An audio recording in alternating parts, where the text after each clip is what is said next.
quần tây chân ai chân ta nuôi nai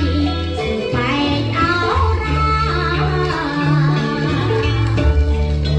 quần tây chân ai chân ta nuôi nai sự phải áo ra không ai gặp ria nó biết là ta phải là lo say không ai không ria nó biết là ta phải là lo say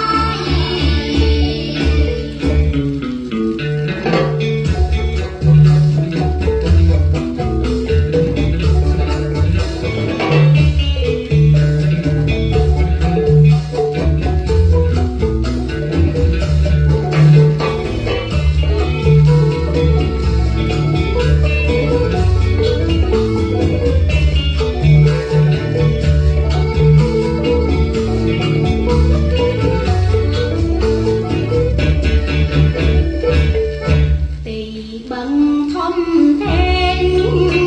dân đi tốt lên chỉ còn sáng mai tỷ bằng thông thiên dân đi tốt lên chỉ còn sáng mai ráng đi thanh khai chân sát đi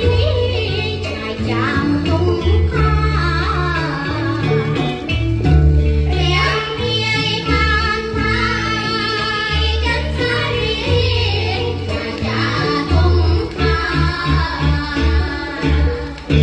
cùng kia